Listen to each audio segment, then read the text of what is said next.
Hi, and welcome to the Soul and Survival podcast with Grant and Louise Bentley. We have run the Victorian College of Classical Homeopathy since 1995. We are both qualified practicing homeopaths, and Grant is also a naturopath. Together, we discovered a link between energy and facial structure based on traditional ideas from homeopathy that have roots going back 200 years. This project is called Homeopathic Facial Analysis, or HFA for short, and has been the cornerstone of clinical diagnosis and training courses since 1999. Between us, we have written and produced 7 HFA books, including Soul and Survival. Soul and Survival is the philosophy of energy influencing matter and how this energy forms individual facial structure, our unconscious drives and fears, our life patterns, and universal time cycles. Well, hello and welcome everybody to this first Soul and Survival podcast. With me today, I've got my business and life partner, Louise, my wife, and we were just tossing around a few ideas of how we're going to start this off. And I know it's normal for me as the primary host to be interviewing other people, but what we're going to do today is a little bit different. We've decided that I am going to be the interviewee, and Louise is just going to ask me a few questions based on what she believes are the primary questions that most people either knew or interested, either new to homeopathy or interested in further development of homeopathy are most likely to ask. So what I'm going to do is just pass you over to her, and these are all completely impromptu, I assure you, so I have no idea what these questions are going to be. I don't know whether Louise herself knows what these questions are, but I'm going to leave it to her now to either say something or just launch directly into the questions. So over to you. Thanks, Grant. So, it's interesting because the two of us have worked together for many years and we do work completely differently. Grant's the conceptual, lateral thinker, and I'm more the linear person. So we bring it together nicely, but along the way we have different ways of doing it. So the reason it's impromptu for Grant is because he really does shine when he's put on the spot and lets his brain go. Whereas for me, I do like to have a little bit of a thought about what's coming up. So I have prepared a few basic questions. So the first one, Grant, is after 30 years as a teacher and being in the clinic, tell me what you think homeopathy is. That is a really hard question, actually, because but essentially, the way that I view homeopathy to be, because essentially what you're doing is when you say what is homeopathy, you're asking what is life, right? So hard to actually answer in a sentence, but to me, first of all, homeopathy needs to be divided into its two sections, both clinical and constitutional. When you're dealing with clinical homeopathy, well, for a start, let me say this. Homeopathy is a way of restoring balance and promoting health to the body. That's it, full stop. That's its primary objective. But it does it in one of two ways. If you're talking about clinical homeopathy, that is matching the signs and symptoms of the changes of an acute illness, right? So you've got your normal state of being, and then you have an acute illness that comes along. It could be a cold or flu, it could be a fall, it could be an accident of some kind, but you've got an acute an acute reaction to the body, and the body reacts immediately to that in response to try and balance itself out. But if you're dealing with, say, an acute infection, then all you're doing as the homeopath is that you're doing a repertorization based on the changes from normal to the way you are now. The way you are now are all the symptoms that are letting you know you feel sick. You've got earaches, throat pain, you're very tired, you're craving cold water, you're doing all of those sort of things. So all of those changes from normal are then taken into account and a remedy is selected. And then that works off the law of similars, meaning that two energies that are similar in the body, the stronger will repel the weaker. So a bit like the old magnets in the science class, where you try and put the two north poles of the magnet together and they push each other apart unless you're very strong and apply a stronger force. But that, all things being equal, the two similar frequencies or two similar forces can't exist in a confined space at the same time. The stronger of those similar forces, and we know it's similar because of the repetization, so the stronger of those similar forces will repel the weaker. Now, with the potentization process, what you can do is that we can make sure that our remedy is going to be stronger than the invading infection, either by going up in potency or by increasing in frequency. So now what happens is that our remedy repels the infection from the body, and that leaves you back into your normal state. The other one, which we talk about as constitutional prescribing, is more a replenishment model rather than a repulsion model. So now what we have is that all of chronic disease is essentially based on a misappropriation of energy. And what I mean by that is that if we go into a state of fight or flight, or we're in survival mode of some form, our body perceives that we're in danger. And then what happens is that survival instinct succumbs all available energy to keeping either the fight or the flight mechanism going. Now, what that means is that, let's just pretend that you're born with a liver that is 80% efficient. And that's absolutely fine. Our body can make more than enough energy to supply the liver with that additional 20% to keep it at optimal efficiency. And it can do that for long periods of time. But when you're an adult, then with the aging process itself, it becomes harder to supply that additional 20%. But also too, what happens is that if we are thrown into a state of stress, which is another word for fight or flight, if we're thrown into that state of stress, we go into a stress response.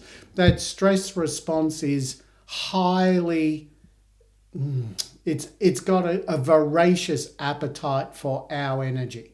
And because our body is going to perceive itself to be in danger, it's designed so all energy goes into the stress response rather than either growth or the healing responses. So the longer that we're in that stress response, the less we can supply that 20% extra to the liver. So over time, that 80% efficiency starts to run short. And so, because it needs 100% to maintain its optimal level of functioning, 80% is not quite enough. So what happens over time is that wear and tear from that lack of 20% means that your 80% optimal efficiency starts dropping to 70, starts dropping to 60, which also means that the energy needed to boost it back up becomes greater and greater and greater. And unless we change our lifestyle or we supply the appropriate homeopathic energy to the body, then what happens is that now that function begins to decrease dramatically and pathology begins. Now, once pathology begins, now you've got a real problem if you're still in that stress state. because pathology requires a lot more energy than just maintenance. Now you've got excess energy required to heal that liver, not just maintain its function. And when you're dealing with a primary organ, there's all these other, like liver and kidney are linked, and so there's all these other organs that their function starts to become decreased because we're so integrated. So essentially, constitutional prescribing is about making sure that we have the right amount of energy coming into the body to not only bring us back into a state of equilibrium so that fight or flight or that stress mechanism is switched off, but also too that there is enough energy for the body to go about its job of healing itself, which it hasn't been able to do in a stress state. Okay, yeah, that's a really cool explanation. I mean, I also deal with students and I always try to simplify it. So what I say in a very short way is the remedy is there to pull you out of the crisis, or you can call it an acute, but that phase where things are too much, and it gradually or sometimes quickly pulls you out of that. And then the next phase is it rebuilds you so that you can then function on a daily basis like that. So it's great you went straight into clinic. And I've got some clinic questions, but I'm going to go right back to something you said at the beginning, which was you said homeopathy is life. And I know that's a huge, broad concept, but as short as you can, if you could explain what you mean by homeopathy is life. Well, to understand, first of all, homeopathy is an energetic medicine. So homeopathy it deals with the forces of nature as they pertain to us specifically. So when we select a remedy, we're trying to do so via so there's a concept called the vital force, and essentially the vital force is this precursor. It's an aura around the human being. It's a mold, a vibrant, energetic mold of which the body is then pretty much poured into. But that mold, that energetic mold, contains the laws of how our body is going to function.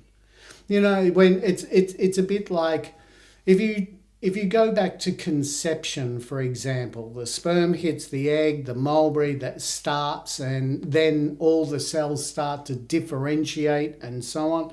Some become liver, some become kidneys and so on. I mean, the real big question is, we can sit down and go, isn't that fascinating? And it is. It's absolutely fascinating. But the real question is, how does it know how to do that? Not really. I mean, not giving it lip service that it does it, and that's the way nature is.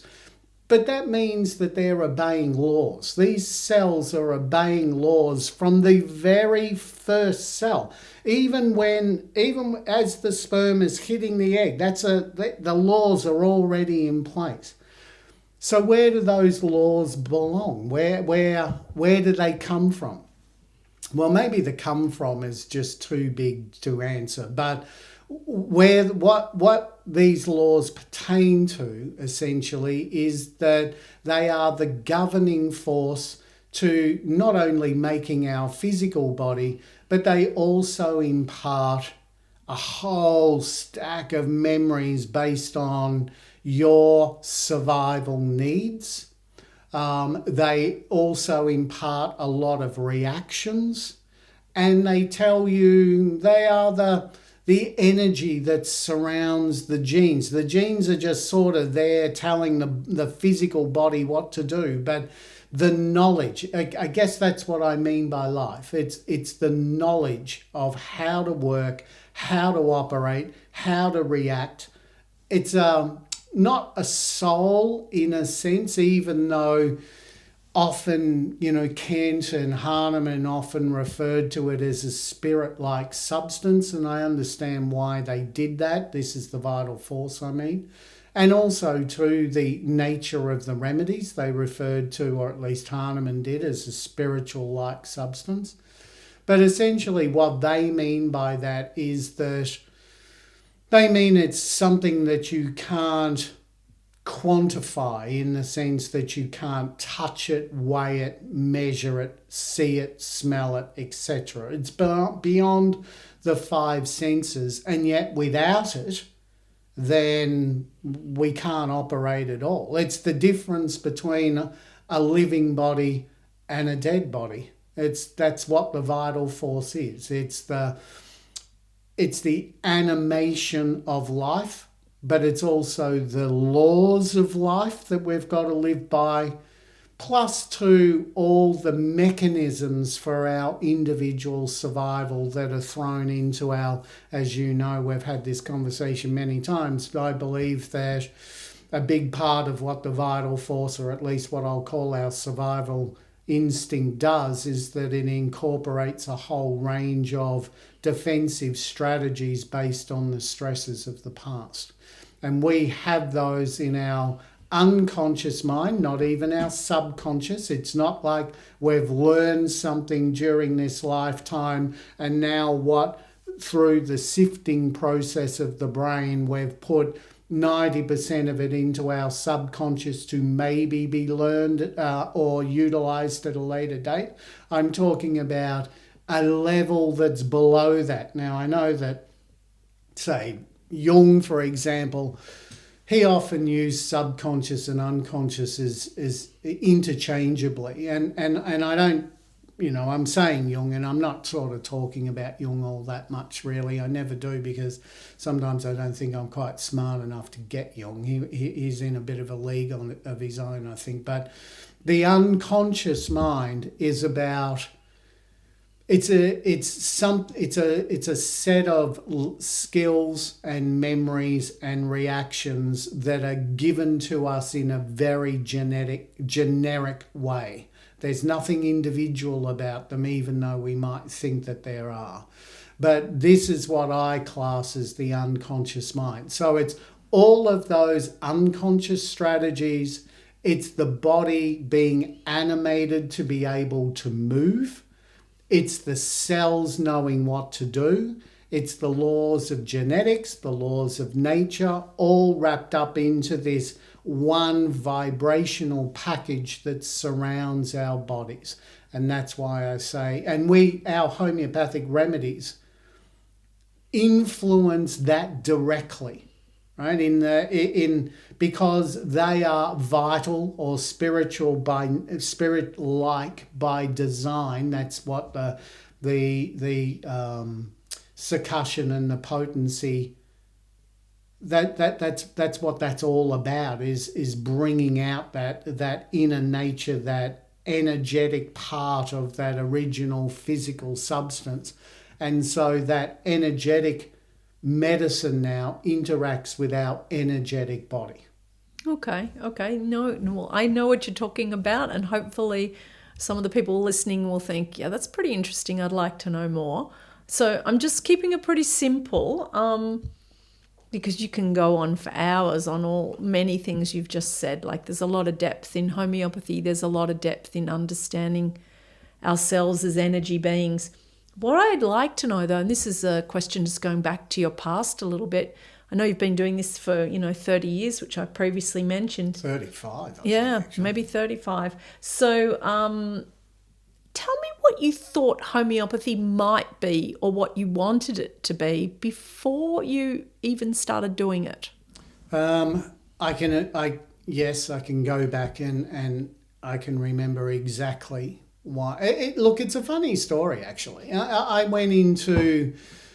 There was this really old bookshop. I think it was in Little Collins Street or something, and I think I went into it when I was in my 20s, and there was alternative medicine section. So number one, I've always been interested in this. Okay, so That's why I became a naturopath. I did the hypnosis, I did psychotherapy, I did all that kind of stuff. So I was very interested in this for a long, long time. But I remember going into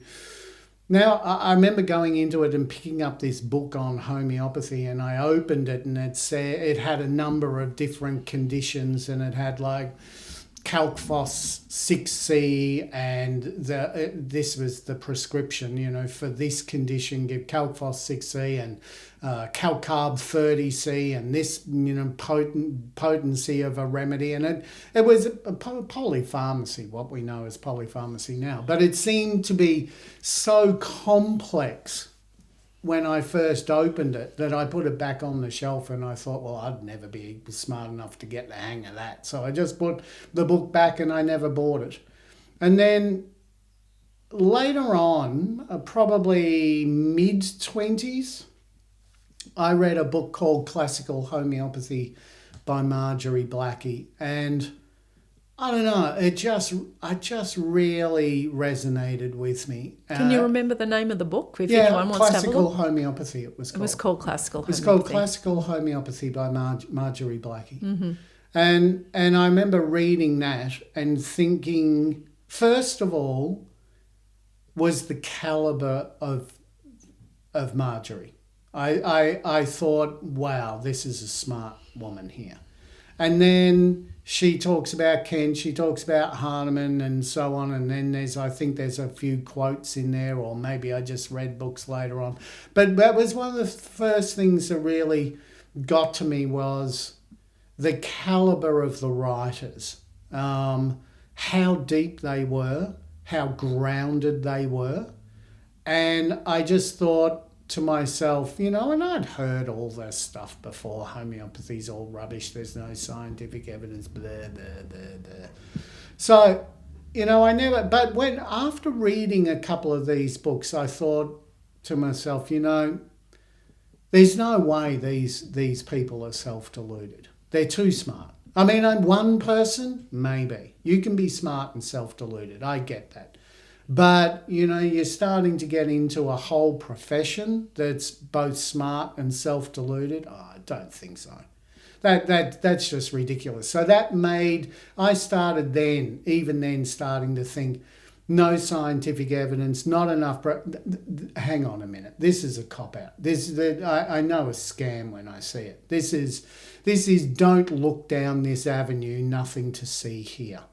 Well, to me, that's just that's a great big invitation to walk through the door. That's a green flag for you. That's a green flag. I got to look down this avenue. Absolutely. When someone's saying, don't look here, there's nothing to see, make sure you go down there, because what they're saying is, I don't want you to see it. There's not the fact that there's nothing to see, but I don't want you to know what's down that path. Well, bugger that. I do want to know what's down that pathway.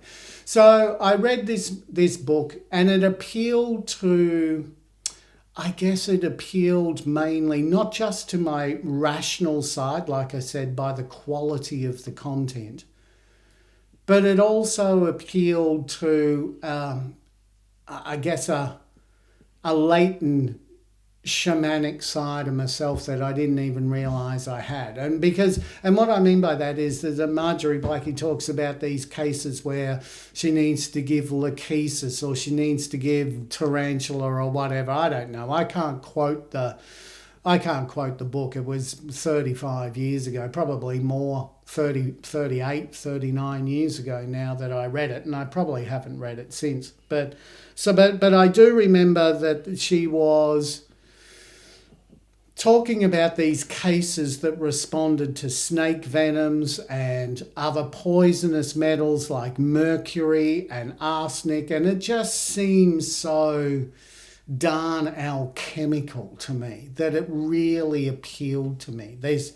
this sort of ability to be able to use these kind of really noxious poisons and either in the form of venoms or metals and stuff, and somehow transform them into a curative agent. I was just fascinated by that as an idea.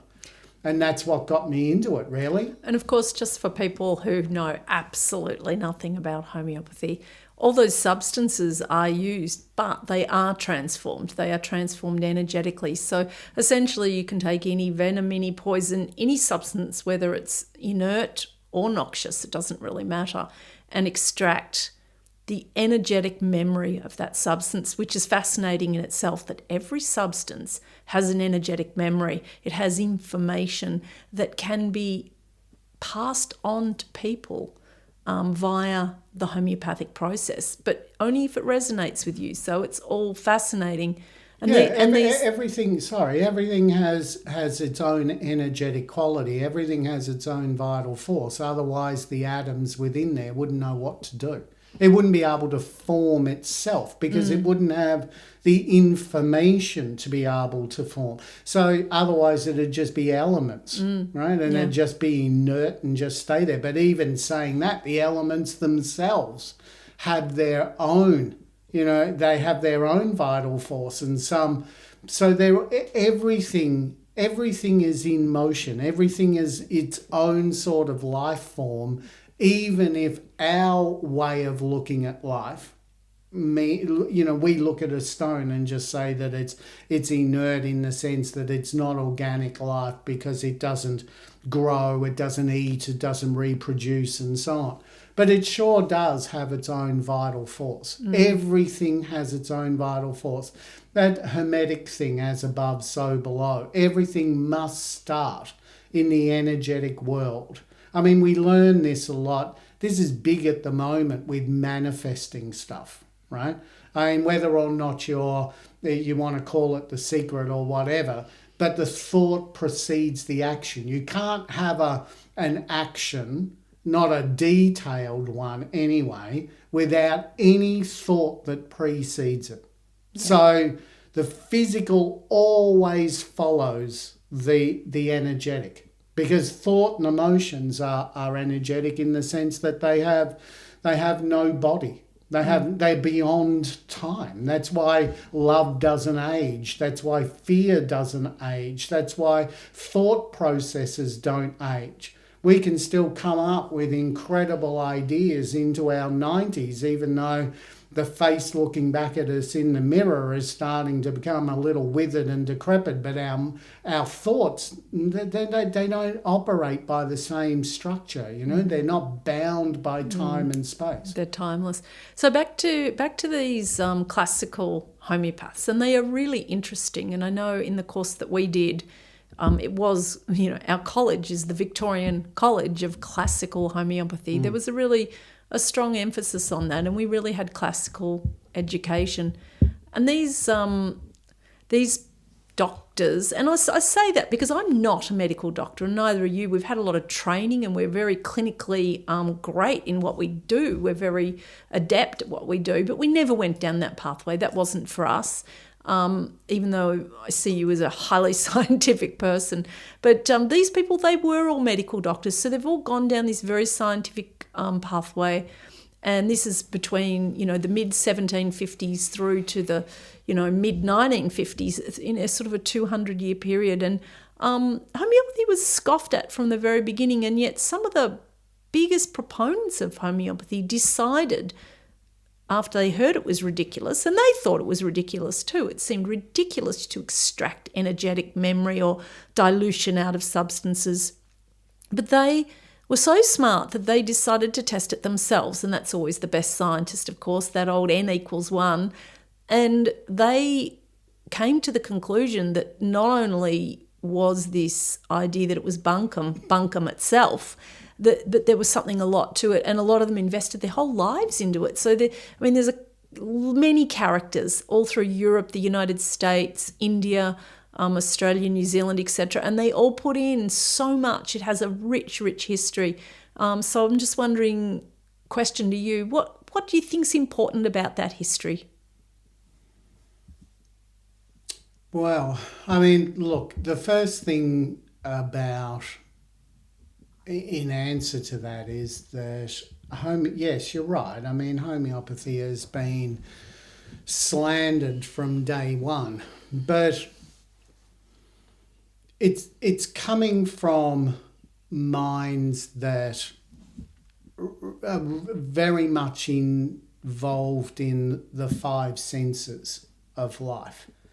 Now, you can pretty much divide people into two groups. You can divide them into those that are materialists and those that are vitalists. Now, that has been going on since, the ancient Greeks used to go on about it, But the vitalists don't mean that the material aspect of life is irrelevant. They're just saying there's more to it than just the material part of it. What they're saying is that there are other aspects. So, like, for example, if you are a real die-hard materialist, then all your thoughts and emotions are just the outcome of the chemical interactions of the brain. They have no real life of their own. They're just a result of those interactions. Well, that just seems impossible to me. It doesn't mean to say that chemical interactions aren't necessary. But again, the thought precedes that. That's the same as sort of saying that the serotonin makes the joke funny. The funny joke is what releases the serotonin. It's not the serotonin that makes a great comedian like a Bill Burr or whatever funny. It's the other way around.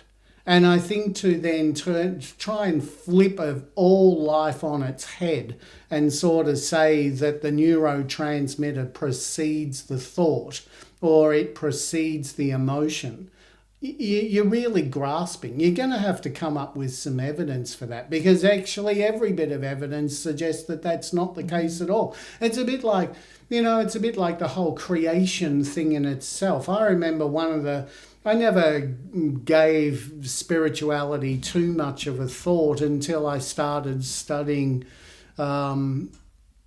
anatomy and physiology again in my mid-20s at a fairly deep level. Now, I mean, everyone ponders what's out there and what if, and I was one of those people. So I'm not sort of saying that, no, I was a materialist and then suddenly. I've always had a basic interest in what life is, and you can't have an interest in what life is and stay firmly rooted only in the five senses. That's my belief anyway. And where was I with that? I think I've even got lost in all of that one. I think we're talking about the two. I was saying. The two principles, the principles of vitalism and materialism. So what I was saying was that when I started studying anatomy and physiology again as part of the naturopathic course that I was doing, I remember doing the physiology of the eye, and I don't know why the eye in particular, but it just suddenly struck me of how intricate it was. And just, I remember thinking to myself, in that classroom, thinking, this can't be a roll of the dice. You know this sort of very materialist thing of this is just, genes throw out aberrations, and from those aberrations evolution begins, and those that are successful evolutionary tools or traits, they then breed, and then those successful traits are then handed down, and it just goes on and on and on. Like how many accidents, how many genetic accidents would have to take place just to have the human eye? I mean, it's incalculable, right? And that's only one part of the body. And we haven't, you get to something like the liver, oh my goodness, you think the eye's complicated.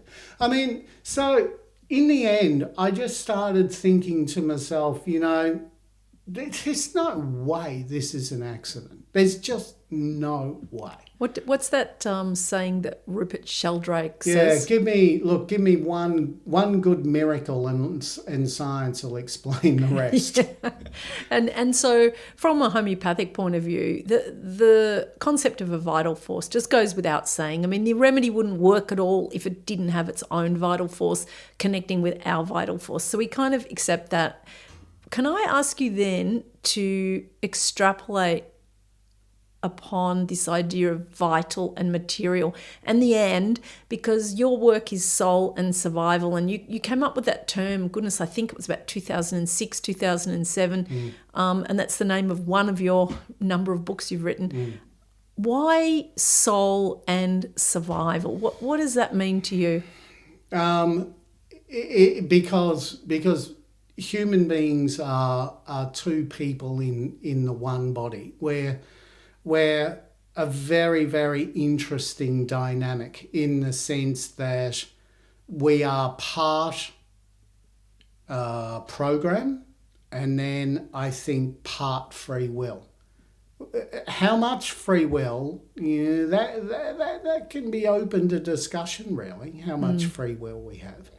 But anyway, I won't go into that too much right now. But, like a dog, you can put down we've got two dogs, right? And we can put down a bowl in front of Marv, our dog, our little one, and it doesn't matter how many times you say, listen, you're going to get more tomorrow, slow down. He's not going to slow down because there's a program in that dog that just sort of says the kill might not happen again for weeks to come.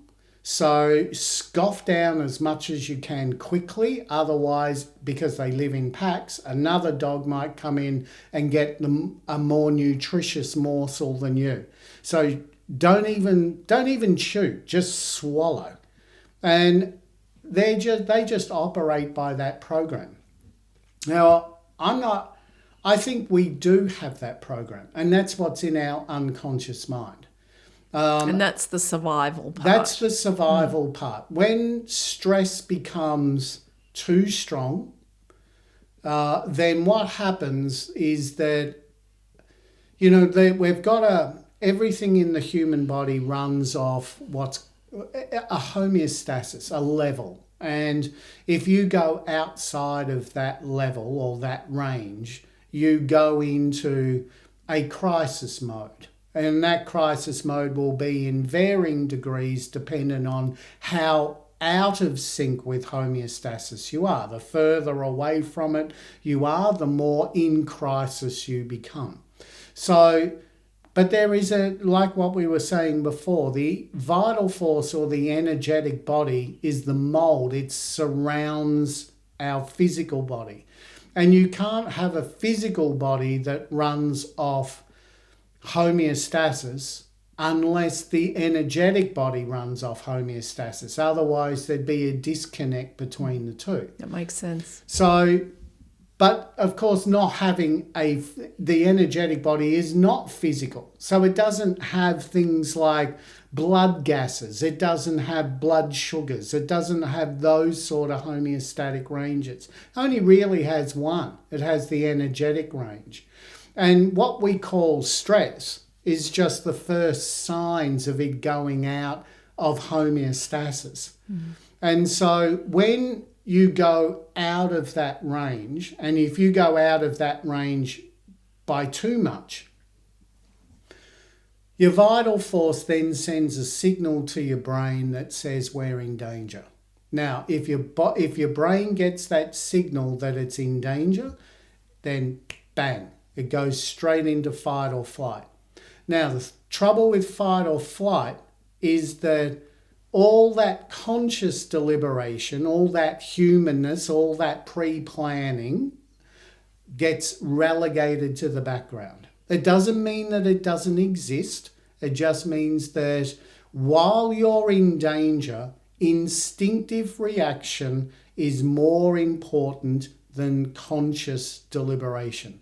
Now, the reason for that is because if you are in a state of danger or perceived danger, and remember, it doesn't even have to be real danger, because what homeopathy shows us is that all life is a simillimum. Right? And that's part of why I say that the story of homeopathy is the story of life. Because it's the laws. Understand the laws of homeopathy and you understand the laws of how life, at least pertaining to human beings, works. One is a direct glove to the hand of the other, right? The perfect fit. So the thing is when we go into that state of fight or flight, our brain is going to perceive that we are in some form of mortal danger. Now, that means that we have to react quickly, right? So we don't sit there and go, those leaves are moving and there's a low growl in that dark part of the jungle and the birds are flying into the air. I wonder what that can be, because by the time you think that, you're already that tiger's lunch. So you see you're in the jungle and you're walking around, suddenly you hear this rustle and you stop dead. And then if you hear another rustle, and it's a heavy rustle, you climb up a tree or you run or you do whatever. It's instinctive. So you don't think, because the instinctive reaction is exactly that. It's instinctive. Like when you drive a car and another car from a T intersection goes right through the red light. You weren't expecting it. You slam your foot onto the brake instinctively. You don't have to think about it. So that's because that danger mechanism has been switched on, which has instinctive reaction. Now, at that time, you pull over to the curve. All right, try thinking of mathematics at that time, or start quoting Shakespeare or whatever. Your brain's not designed for that, because you're in that fight or flight mode. You have to wait until you come back into homeostasis for your consciousness to be able to come into from the background to the foreground again. So while fight or flight is foreground, consciousness is background.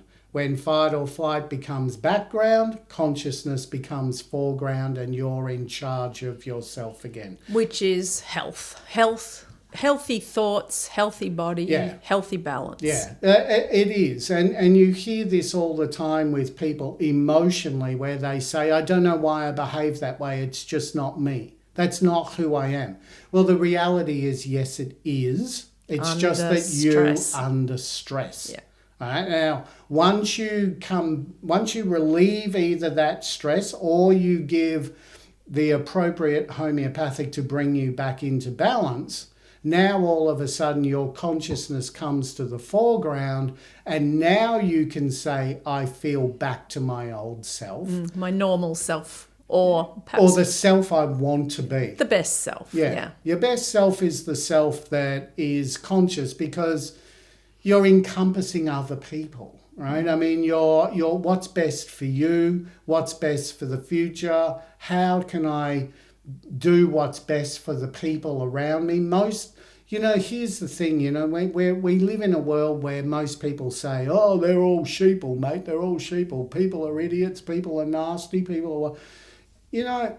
I reckon 99% of people, all right, I'll tell you what, I'll cut you some slack. I'll say that 95, I'll leave 5%, but I reckon 95% of people are just darn nice. I think they try and do the right thing. They try and do the right thing by themselves, by other people. They don't want to hurt other people's feelings, right? They just don't. And so when most people come back into that consciousness, they come back into that state.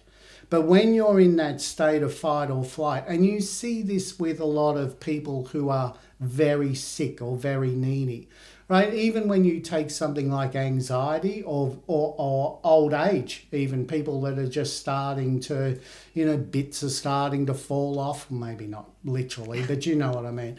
And certainly they're not functioning too they're well not anymore. functioning too well, and they just go from doctor to doctor, and they just do that. I mean, when you start going into that state, when you're that out of balance, the more out of balance you are, the more selfish you are. The more your life and filling it with your own needs and your own appointments and that's in fact, selfishness is a good sign as to how out of balance you really are.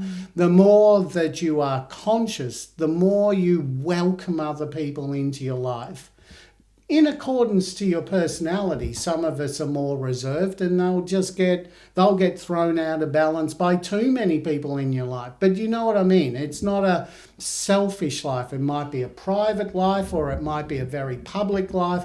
But either way, it's encompassing. They're trying to do things for themselves and others.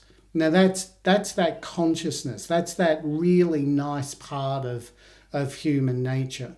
But selfishness is they're all part and parcel of being out of balance, I think. And there can be so many different stress states. You could be afraid, you could be angry, you could be tired, you could be, poorly fed, maybe full of food, but all the wrong food, not enough nutrition, not enough sleep. There's so many reasons you can go out. And so we always have a bit of a laugh when we watch some of these lightweight kind of, reality shows, which we sometimes delve into just because it's a bit of fun. Yeah. And because we don't want to do everything serious. That wouldn't be good balance either.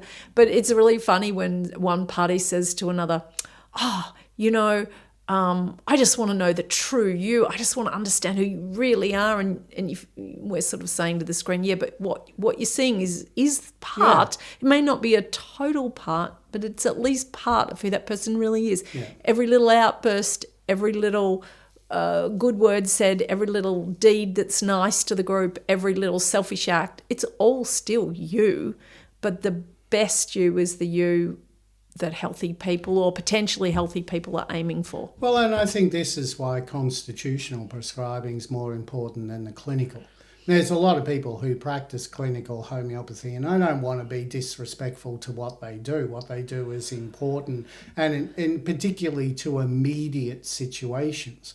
But there is no higher level of homeopathy than constitutional homeopathy, because what you're essentially doing is bringing that vital force back into its homeostatic range. And once you do that, everything starts to flow. So all that seconded energy that was going into the fight or flight response is now available for healing, is available for growth, is available for maturation and so on. I see this all the time with pandas kids, right? I mean, what will happen is that they're in such a state of fight or flight by inflammation that all of a sudden, all they're doing is craving high sugary foods. They fall behind in their physical maturity, the whole thing. And then often you can get them through a remedy back into either right back into balance or close to.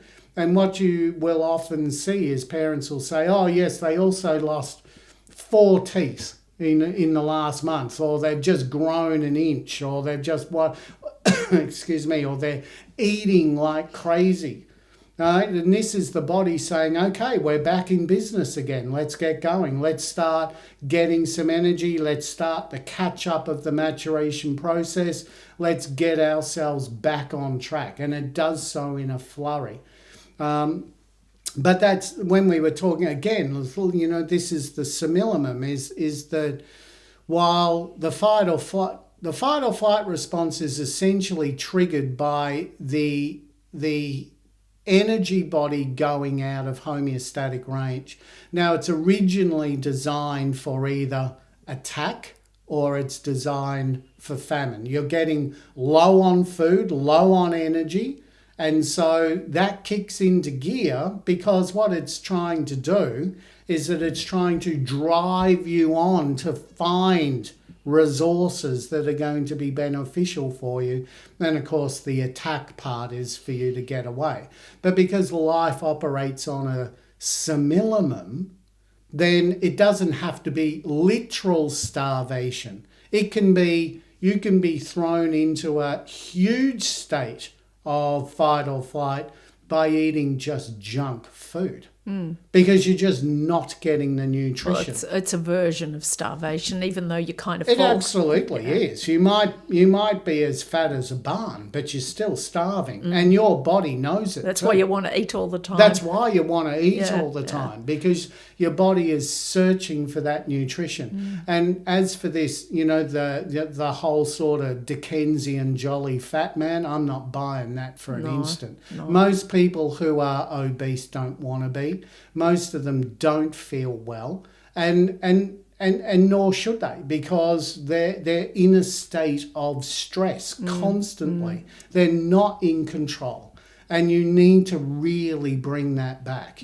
So that's what I mean by homeopathy in life, and the same as with the fight or flight response as the fight part.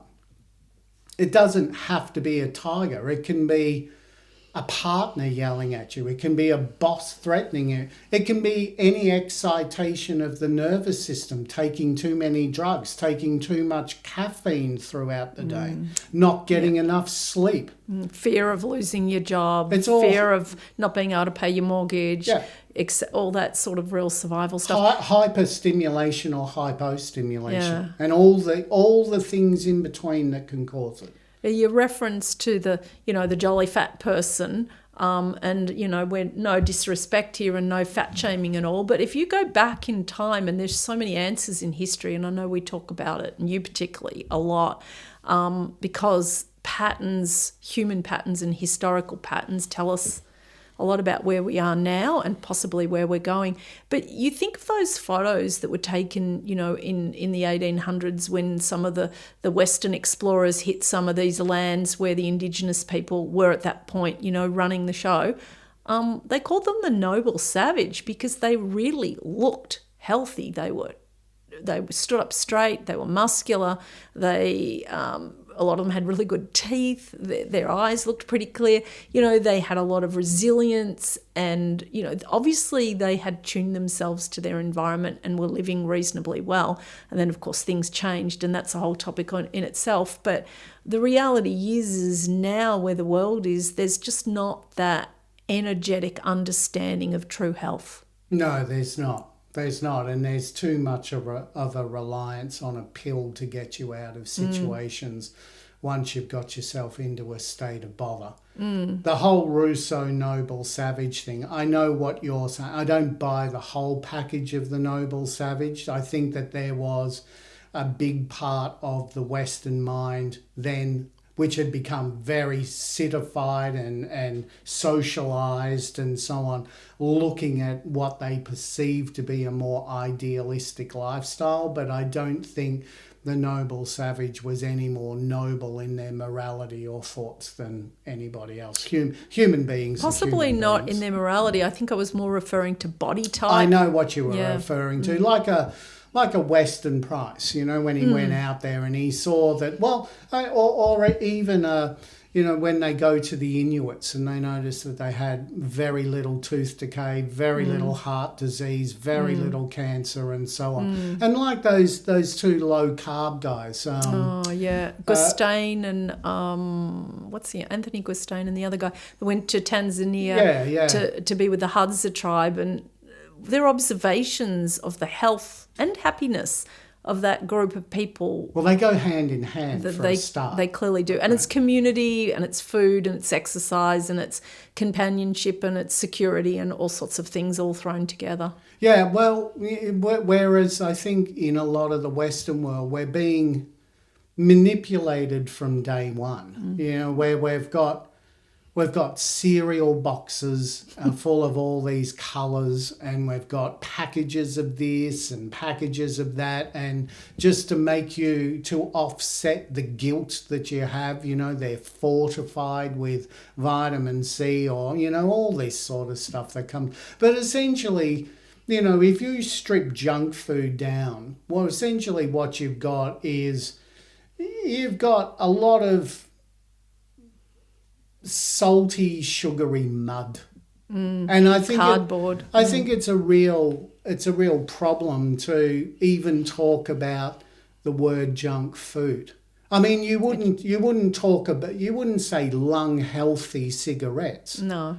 Right? You just say cigarettes. And so you shouldn't say junk food. It's junk. It is absolutely junk. And going off that, whether or not you want to go vegetarian or whether or not you want to go low carb or even carnivore, you're always going to get a better outcome, a more nutritious outcome, and you're going to feel better within yourself when you switch to one of those sort of lifestyles, even if it's just meat and 3 veg. You're all still going to go just, the old sort of 60s and beyond lifestyle. If you go back to that, you are going to notice an immediate improvement in health because essentially you've switched from mud to food. Yeah, but there's also other factors there. It makes me think of the value of somebody in the family. I mean, it used to be the old, typical mother, but it doesn't have to be. It can be anybody in the family that's taken on the role of getting the food, buying it, preparing it, cooking it, serving it, and the love that goes into that. That's an energetic input to the food, and the sharing of the food around the table, and perhaps all sharing in the cleanup, and that sort of real sense of community, the gratitude, the prayer for the food. All of those things are missing when you just open a box and go and sit in front of your computer on your own. I mean, the food in the box is old, it's processed, it's pre-cooked, it's been sitting there for many months at least, possibly years, and nothing like what, even when we were young, the way food was, even the 1960s, it was very much sort of a loving thing that we all did together, Well, you don't even say grace anymore, do you? I mean, and we're guilty of that too. Yeah, I mean, we grew up with that kind of stuff, and you don't even give thanks much nowadays. Yeah, and really, I mean, you can imagine, again, going back to that hunter-gatherer sort of, that tribal situation, the gratitude when, the hunters brought back an animal for the tribe would have been huge. I mean, if they don't bring it back, there's only a certain amount of time that they can keep going on whatever scraps they've got left, or whatever, berries and nuts and things that they can scrounge up, and that would only be in the summer. So, yeah. Hence the celebration of food. Yeah. It's all the feast and the celebration have always been linked together. But now we need to have a special type of food in order to give us the celebration. We're not celebrating because we have food. Now it's got to be specifically richer or sugary or more elaborate in order for our taste buds to be celebrated. But that wasn't what it was about. Our instincts were about, we've got good nutritious food, we're going to stay strong, we're going to be healthy. Yes, it's elk again, or yes, it's kangaroo again, or whatever. But the reality is that we go to bed with a full stomach, our muscles and our bones have all the supplies that we need, and we feel good. It's not meant to be a celebration of taste, right? It's meant to be a celebration of the animal. Often, when you talk about noble savage, I mean, often there would be a thanks to the animal, for its sacrifice, and that other people within their tribe were all going to benefit from the death of this one thing, and a well wishes for the spirit of that animal on its journey. It didn't mean any harm, but we didn't mean really any harm to it, but it is the way that nature's designed. And that's where we've kind of lost it in a way. We've lost that natural connection to how things work, and anyway, I won't go down that pathway because we're getting a bit we've gone off track. A social thing here. We've gone off track, but I mean, we'll have all these conversations because energy goes in so many directions, and there's so many ways to embrace energy and to be healthy. I'm going to ask you a question I've got on my list, and you can keep it pretty simple. List form's fine. But what have you seen homeopathy do? it's probably easier to say what it hasn't done. I've never seen it grow a new arm. Okay. I've never seen it bring back the dead. But outside of that, gee whiz, you know, a lot of it's open. The only other thing, and here's, I hate being the bearer of bad news, and I do say this in the book about pandas, is that some people might say the opposite to this, and I'm trying to be really, really tactful. But when you're dealing with somebody who is severely retarded, I think there's brain damage. There's real limitations to what. And yet we've seen a few interesting things. I'm still going to ask the question in the positive, though, and I know it's easy to say, what haven't I seen it done? But just throw out some examples there, that things you've seen it do, that you're absolutely convinced was the remedy and the interaction of the remedy to that patient. All right, one patient that springs to mind where I think I first saw the potential effects of what homeopathy could do was a woman who came into my clinic. She had calipers around her legs and she had 2 canes. This was from very severe rheumatoid arthritis. And to cut a very long story short, over a period of maybe 2 years, she went from that to being able to walk around the block unassisted in any way. Now, that's big deal. It's incredible. It's a really big deal, man. Yeah, and what she taught me 2 things, actually, and I tell this story sometimes to people who bring up things like toothpaste and coffee and all that kind of stuff, because here was a woman that was clearly getting better. She was getting better from month after month after month, and she also taught me a little bit about keep the remedy going, not this single dose and wait sort of stuff. Yep. Anyway, that we can keep a good remedy going, not just remedy. Any remedy. No. Yeah. It has to. You have to be seeing improvement. There has to be signs there letting you know this is good and the body likes it, and then you can keep on going. If you just keep on pushing something where there's no signs, then you're just a fool. You're causing problems. Yeah, here. You're not going to get anywhere. So. But one of the things that she did, I remember her saying, and do you ever forget to take the remedy? Nope, never forget to take the remedy, she said. I get your little pills, they were in those days. Sometimes I'll do drops. I get those little sugary pills and I put them into my morning coffee so I don't forget every single day. Yeah. Now, there is no way that coffee was antidoting that remedy. And you can't turn around and say it's placebo. I know placebo is always thrown at anything alternate. Funny how it's only thrown at alternate, though, right? And it's clearly across the board at around 20 or 30%, but it never lasts. Placebo is such a selective term. Yeah. Placebo is a term that is generally used as a weapon by those that don't want to hear what you have to say, to shut you up so there's no further discussion. Yeah. That's what placebo essentially means, because placebo is never applied the other way around, or hardly ever. We see that. But can I just say, for people that may not be aware, that this whole toothpaste or coffee thing is that way back 200 years ago, even Hahnemann, the founder of homeopathy, said himself that he felt that perhaps coffee, I'm not sure toothpaste, that might have come later, but certainly camphor and menthol-based things could antidote homeopathy. Now, maybe there's some truth in that, but we just haven't seen it. Not when the remedy given is so resonant that there's clear positive change taking place in that patient. Yeah, I don't know. The only one that might be true, I reckon, could be the direct sunlight. Yeah, I that's reckon different. you got to watch that one, I think. That's a powerful energy that could be It's a really affecting. powerful energy.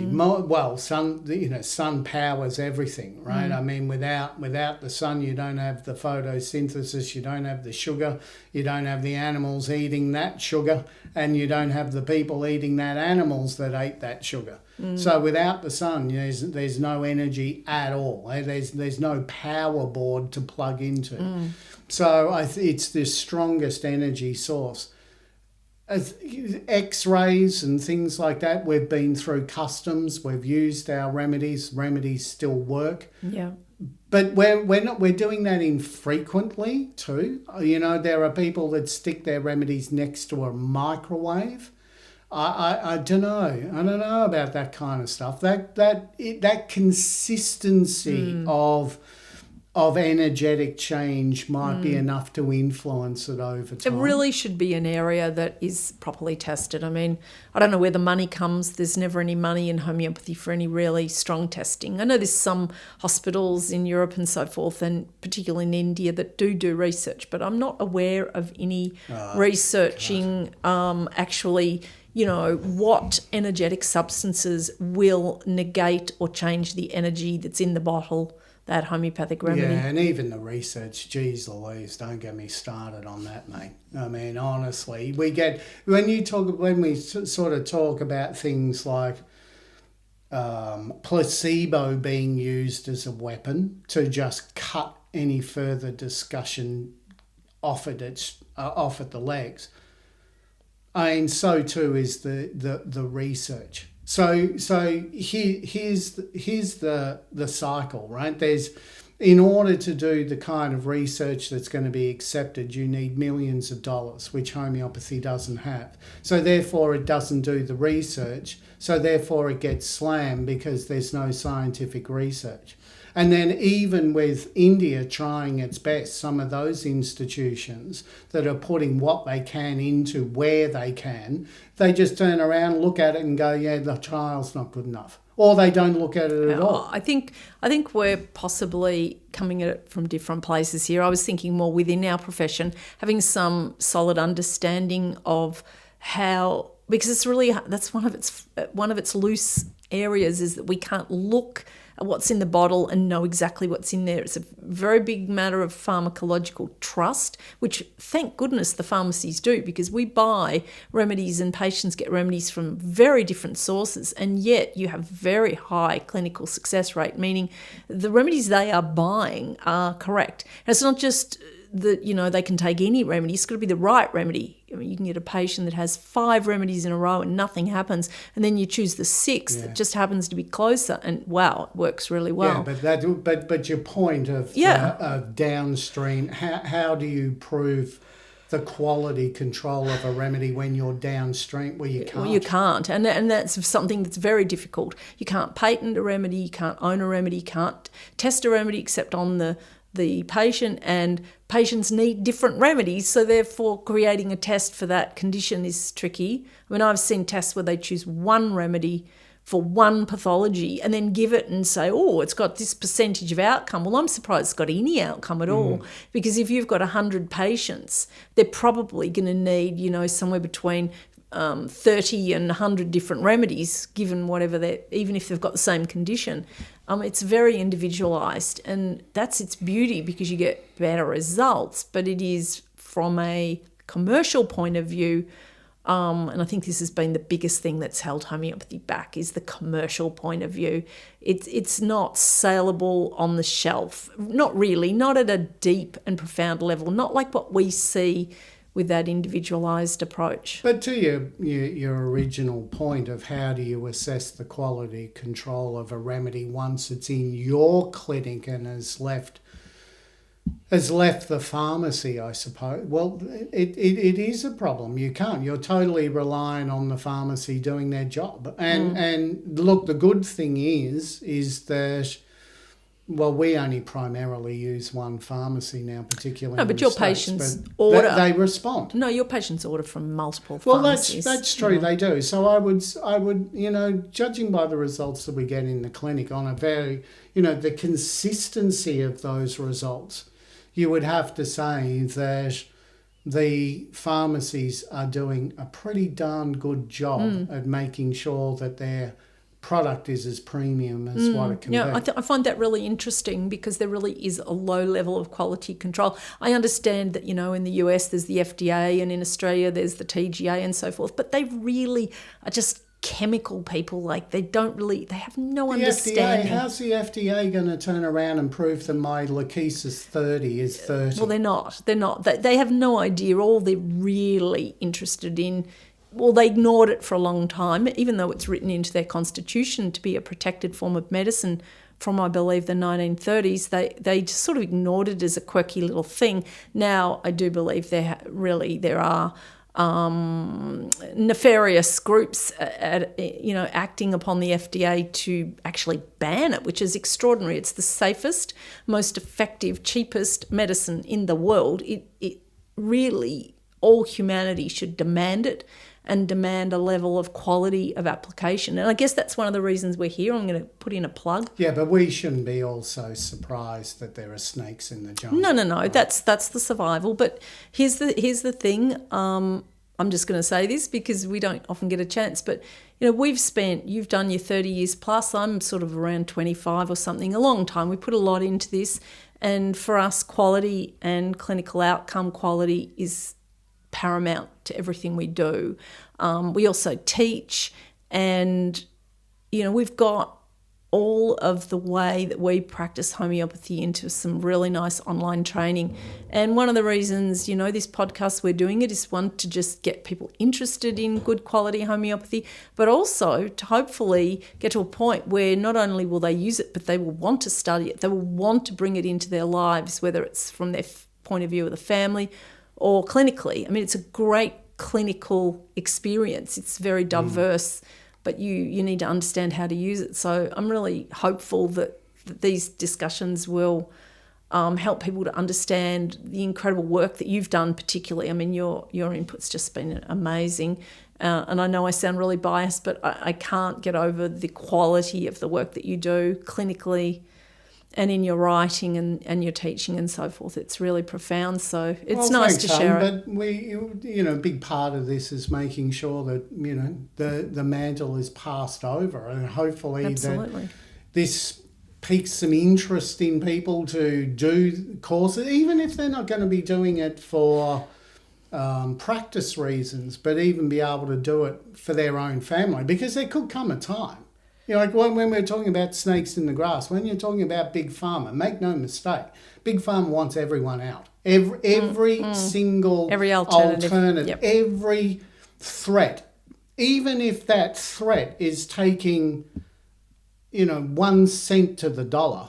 Or 1 cent to the grand. I would say 1 cent to the $10,000. That's a cent too much. Oh, and yeah, they're absolutely. Not putting up with it. They will not stop until we are wiped off the and then face they'll of the start earth. fighting with each other, and then they'll probably self-destruct anyway. So it's up to us to understand our own health, understand how we can protect it, look after it, manage it, have good, healthy, happy lives. And you see it all the time. Homeopathy's the start, and from there, with that good energy, other good energetic practices become easier. People start sleeping better, they start exercising because it intrinsically feels right, and they take the action. They start being happier with the people around them. Lots of good things come from a good homeopathic remedy. Oh, they do, and it can be solid, right? I mean, it's solid in the sense that some people, all they need is their hormones a little balanced or their energy a little balanced, and they're capable of that. But then other people, they do need a miracle. And there's not that many medicines that can consistently supply that miracle, which is like that question which I never really answered before about what have I seen? Well, I guess when you say what have you seen, now I'm trying to rack my mind for the extremes, and most of the time in daily practice you're not seeing extremes. I've seen a lot of pandas kids go back to normalcy, that's for sure. Now by pandas I'm not talking about autism, or retardation and pandas. I'm talking about especially kids where there's, because we're dealing with energy, any time you know something's really energetic is when you get an ebb and a flow. Right, so and what I mean by that is that if you take a condition like pandas, is that they can be in a flare sometimes for months and months on end, but those can still be periods, even if those periods are a week or a day, when then they're normal and they're happy and they seem contented. But that just shows you the potential. Now, when you get that range, when you get that true typical wave of what energy is, then we can influence it. Homeopathy can influence that. That's why anything with a modality, you can influence it. And we can maybe go into we'll do that that at some We'll do that stage. later. We'll talk about some clinical techniques and so forth. But if you're dealing with, say, something like Down syndrome, which is Downs all the time, there's no fluctuations. Then, look, when I mean no fluctuations, there can be spikes when there are stresses that trigger them, but they never have a day when they're undowns. You know what I mean? So that consistency is always there. There we can play a more limited role. But it's still supportive. I mean, yeah, I know that within the clinic, supportive, role. but as in people want everything to be perfect, and nothing's ever perfect for anybody, but the reality is you can make your health so much better. No matter what genetic problem you have, you can still improve your health. You can improve behaviours, particularly when the parents are open to energetic suggestions like improving the diet, giving the child some freedom to go outside, to touch their feet on the grass, to climb a tree, do all these really natural things which children really thrive on. That freedom and interaction with nature. But I remember, I've told you this you might have even forgotten, but this is a couple of decades ago now, but I'm just thinking of the more extreme cases. So I said that woman who had the rheumatoid arthritis and can barely walk, going to walking normally without any incredible. sort of supports. But I remember another time where this old guy, which I now am, but this old guy walked into my clinic one time and he booked the whole consultation, the whole thing, and I just sort of said, so what can I do for you? And he said, he held out his hand, he said, I just wanted to shake your hand. And I said, okay, and this is for what reason? He said, my grandson, do you remember this story? I think so. My son brought my grandson in to see you, and he was totally deaf from chickenpox. And he had not heard a sound for a year or so. And they brought him in to see me. I had no idea. And remember, and you know what? This must be 3 decades ago, because this was, I had no idea what I was doing. It's basic training. Basic training, you do what you can. And probably, but in hindsight, even 30 years down the track, I'd probably still do the same thing, maybe.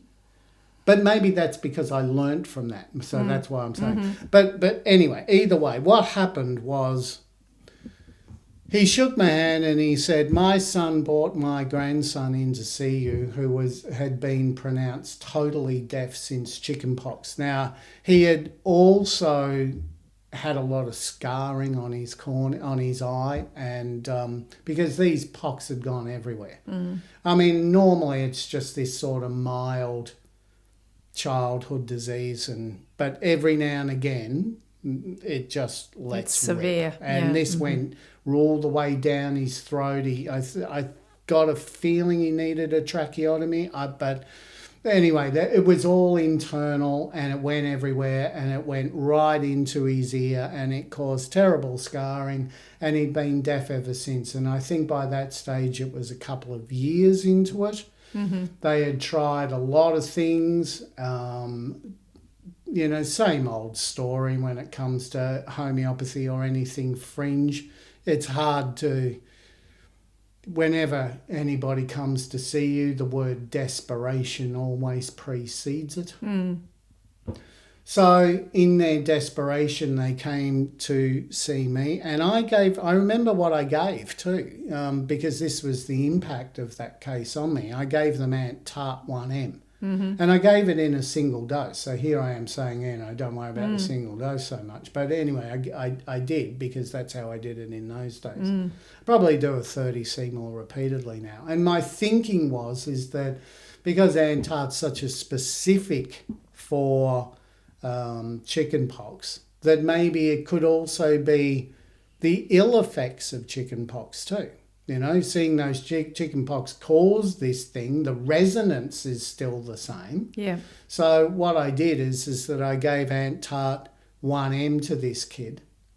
And apparently, as the story goes, is that around about a fortnight later, it took a while, a fortnight later, they're all sitting at the dinner table, and this kid let out the most blood-curdling scream, and apparently the side of his head hit the dining room table, and he's just trying to bore his head into this table, and then they noticed all this black coming from his ears. Of course, can you imagine the panic? Yeah. And they're taking him to the hospital, and they say something to him, and it'll be placatory, like, you'll be okay, don't worry about it, okay? And he replied. And then it took him a while, and they just thought, hang on, he just replied to what we just said.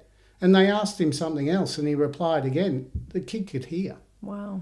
And so this is why the grandfather came in. He said to shake your hand, because this kid has no hearing problems at all.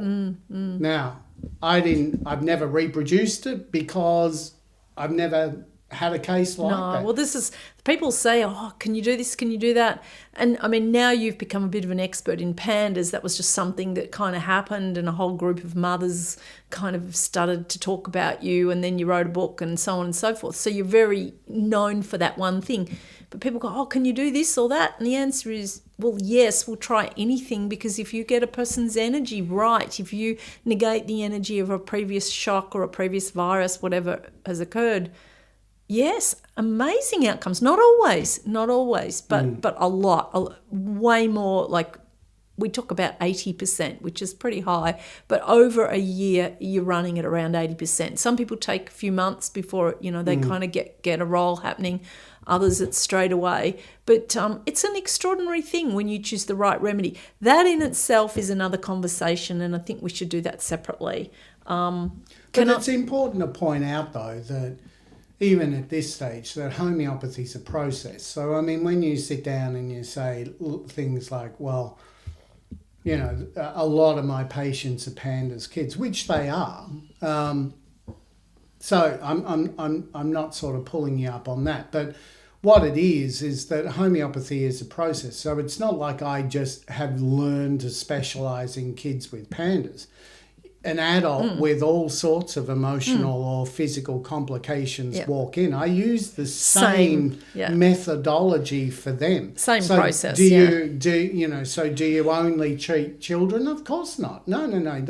The system applies to anything. The main thing that I do is that I treat chronic rather than acute. Yeah. Because you need to book in. There's a booking in, waiting time, that kind of stuff. So my acute clinic is non-existent, because I just don't have the time allotment for it. But whether or not, do you just treat children? No, you treat adults. Do you treat just pandas? No, you treat any condition. But you got to be prepared to sort of open up a little bit about the life story that preceded it too, because it's remembering, particularly the adults, when you're dealing with adults, because the and it's not a psychoanalysis as such, but I need to understand what got you to this place. Patterns. Because whenever you're dealing with somebody with an ongoing chronic disease, then you're dealing with the bottom line is there's not enough energy in the body. And that means that energy is being seconded by something else, usually that survival instinct, that fight or flight response, right? So I need to kind of know where the fight or what the triggers are a little bit. And where the energy is being directed, because essentially a body that it's attempting to heal itself will redirect a lot of energy into one area, trying desperately to, bolster that energy up in that area, but all it's doing is just symptom after symptom after symptom. And so you are looking at that area, you're looking at the patterns, you're looking at the symptoms, and you're seeing where it's failing, but you're also seeing its attempts to do it right, but it's failing. So you can that's recorrect the program. that. Yeah. Right? I mean, and that's where the vital force is different from, say, a soul. Yeah, right? Which we've got to talk about separately. Which is that's that just whole huge. Soul and survival thing. The soul is almost a conscious liberation from the body. What people experience sometimes it can be done via chemicals like psilocybin or something, or it can be done through near-death experiences, out-of-body experiences, certain dreams. All of these states where you're in a different, your vibration's different from what is necessary for the material world, but you're still conscious. Like the dream, you have a dream and you remember the dream. How can you remember the dream? You have to be conscious of the world that you're creating within your own mind, right? So who is witnessing the dream? It's a bizarre concept, really, when you think about it. So that all kind of goes into what I loosely call that soul bracket. Yeah. But the survival instinct, that bracket is purely a program, and it can be manipulated because it is a program. And essentially that's what Hahnemann has worked out. He's worked out a way of being able to manipulate the laws of nature as they pertain to us for our benefit. To become a better version of itself. Still a program, but a better version. So here you go, last question. Yeah. It's a bit of a broad one, but I'm curious in your answer. What is your favourite system that explains energy and why?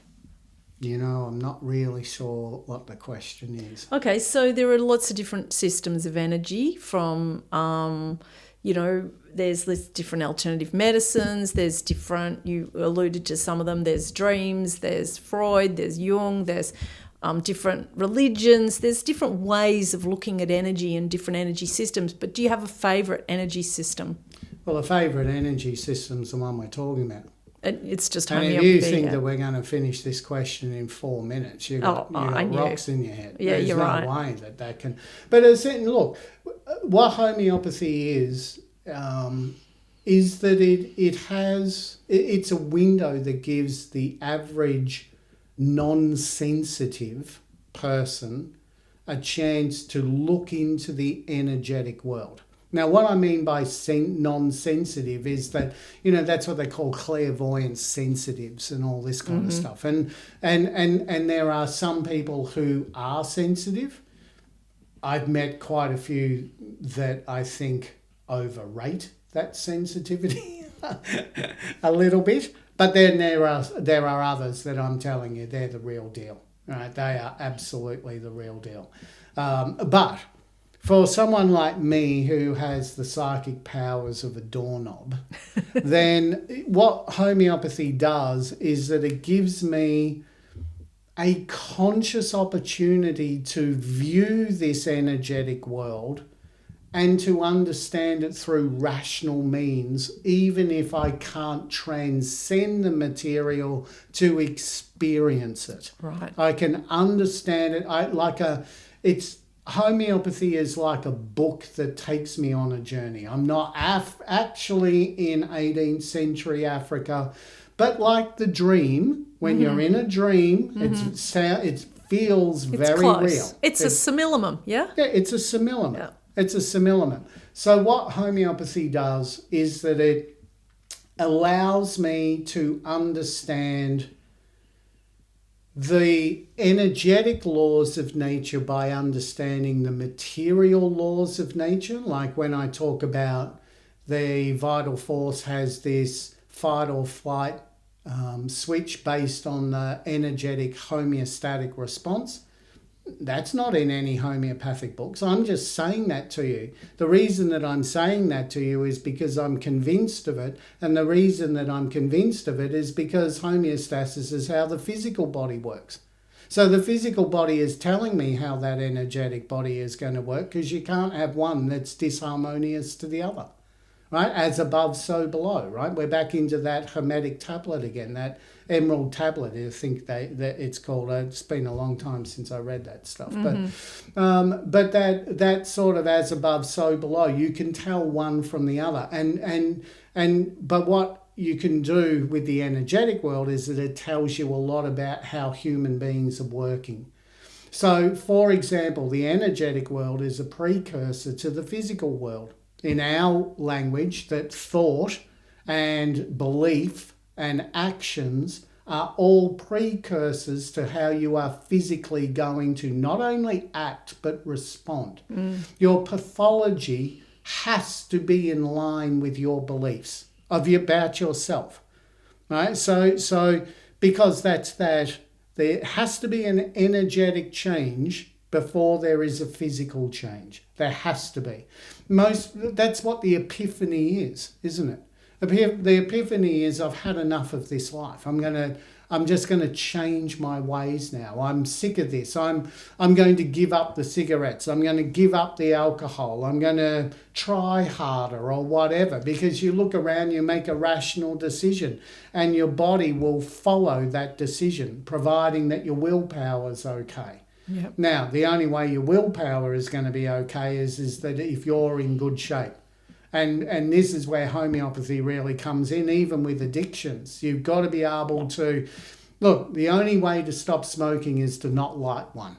Right? So in the end, that's what it all comes down to. But you've got to have the will to not do that. Yeah, that's right. Yeah. And the only way that you'll have that will is by being in as good a health as what you possibly energetically can. balanced. Because the moment that you go in that stress stage, then now you're just fighting against all these instincts to return to a cycle. Because what happens is that even though there's nothing healthy about, some of these cycles, some of these addictions, they're small. They keep you in a world where all you need to do is just work, smoke, or work, drink, or just drink sometimes. Your world becomes understandable and limited. It's kind of controlled in a way, whereas health is about expansion, about curiosity, about research, about testing, about experiencing, doing different things. It's taking on certain responsibilities. It's about getting out there. It's about immersing and evolving, whereas addictions are all about shrinking. But that shrinking comes from an idea that you can't go out any further. It's getting too much. I need to withdraw. But you need to withdraw in a healthy manner, right? So... But anyway, we're off track, I suppose, now. But just back to your basic question of what is my favourite energy explainer. Well, again, it's exactly what we're talking about, because the principles of homeopathy and how it works are really well known. I am going to pat myself a little bit on the back in the sense that we have, as you know, the HFA model that we both use has revamped a lot of those original principles and made them much, much better, much more workable, much more successful. And everything has been about success. So the success of the patient tells me whether or not I'm on the right track or I'm not. It validates the process. Yes, there's no use having a philosophy that doesn't work, right? Or only randomly works. You want something that's consistent. No, that's right. It must be reproducible and you must be able to see it over and over. Well, that's reproducible. So the more that success has been gained and the more that high level of success has been reproduced in patient after patient, which we've done, then the more that I can be assured in my own mind that the theories that I've come up with to explain that success are accurate. Otherwise, otherwise they wouldn't work. And also the most incredible thing is that you can take that process. Once you understand it, you've developed it, you've pieced together every aspect that you need for it to fulfill itself, you can then pass that to somebody else. You can literally tell them what to do and they can do it. And that's extraordinary. And that's science, that real reproducibility. So, I mean, that's what we'll be talking about. And can I say thank you very much for, sure. I love your explanations. It doesn't matter how many times we talk a lot, and I listen to you and I love what you say, and I really enjoyed it. So thanks a lot. Well, that's all right. It's my pleasure. No, none of this would be, none of these explanations are worth diddly squat unless the right questions are asked. So, this is a duo here. So I hope everybody got something out of this. I hope you enjoyed the small amount of time that we've spent with you, and we look forward to doing another one of these podcasts soon. Okay, thanks a lot. Thanks for listening to Soul and Survival. If you are interested in more information, books, courses, consultations, learning more about facial analysis or life themes, please visit our college site, Victorian College of Classical Homeopathy, vcch.org.